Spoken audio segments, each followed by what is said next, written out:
ఏలూరు జిల్లాలో డ్వాక్రా నిధుల దుర్వినియోగంపై వస్తున్న ఆరోపణలను 36వ డివిజన్ మాజీ కార్పొరేటర్ హేమసుందర్ తీవ్రంగా ఖండించారు. తనపై వచ్చిన వార్తలో ఎలాంటి నిజం లేదన్నారు. మెప్మా పీడీని కలిసి వివరణ కోరగా తనపై ఎలాంటి ఫిర్యాదులు లేవని స్పష్టం చేసినట్లు తెలిపారు. కొన్ని గ్రూపుల సభ్యులు సిఆర్సీకి చెల్లించిన డబ్బు బ్యాంకులో జమ కాకుండా వ్యక్తిగత అవసరాలకు వినియోగించినట్లు విచారణలో తేలిందన్నారు. దీనిపై సిఆర్పీపై ఆరోపణలు ఉన్నాయని హేమసుందర్ వెల్లడించారు. డివిజన్ కార్పొరేటర్ని నిన్నటితోటి మాకు పదవీకాలం ముగిసింది. అడ్వకేట్గా ప్రాక్టీస్ చేస్తున్నాను. నిన్న 36వ డివిజన్ డ్వాక్రా గ్రూపుల్లో అవకతవకలు జరిగినాయని, ఒక 20 లక్షలు 30 లక్షలు స్కామ్ జరిగిందని, అందులో కార్పొరేటర్ హస్తంతో జరిగిందని, దానికి అధికారికంగా అందరి దగ్గర సాక్ష్యాలు ఉన్నాయని పోలీస్ కేసు అయ్యింది. పోలీసు వారు విచారణ చేపట్టారని వచ్చారు. చట్టం ముందు అందరం సమానమే. నేను నిజంగానే చేశాను. అదే పీడీ వారిని కనుక్కొని, అయ్యా నేను చేసిన తప్పే, నా డివిజన్లో కాకుండా నా ఇంట్లో పనోళ్ళ పేరు మీద వాళ్ళకి తెలియకుండా బెనామీ పేర్ల మీద తీసేసుకున్నాను. మీరు ఎంతో చెప్తే నాకు జైలు అంటే భయం వేసేస్తుంది, కేసులు అంటే భయం వేసేస్తుంది, నేను డబ్బులు కట్టేస్తాను సార్ అని వచ్చాను.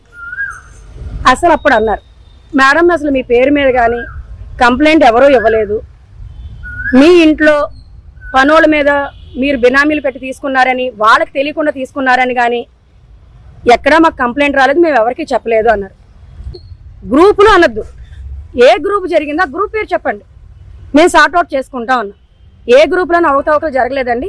కొన్ని ఎన్పిఐని గ్రూపులు మేము 6 నెలలుగా కట్టలేదు కొంచెం సమస్యల వల్ల అన్నారు. కొద్దిమంది ఏమో మేము సిఆర్పి గారికి ఇచ్చాం, సిఆర్పి కట్టలేదు అంటున్నారు. వాటి మీద విచారణ చేస్తున్నాం తప్ప మీకు వీటికి ఏ సంబంధం లేదు అన్నారు.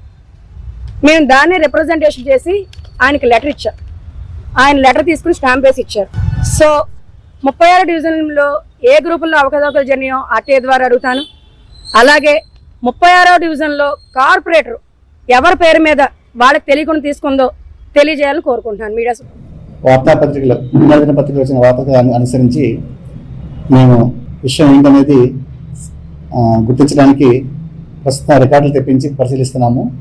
మరియు ఈరోజు కూడా గౌరవ మాజీ కార్పొరేటర్ గారు 36వ డివిజన్ కార్పొరేటర్ గారు వచ్చి సంబంధిత విషయాలు తెలియపరచమని వినతిపత్రం ఇవ్వడం జరిగింది. దీనిపై పూర్తిగా విచారణ చేసి అసలు ఎంత మొత్తం పక్కదారి పట్టింది లేదా దీనికి బాధ్యులు ఎవరు గుర్తించి తగిన చర్యలు లేకుండామని తెలియపరుస్తున్నాం.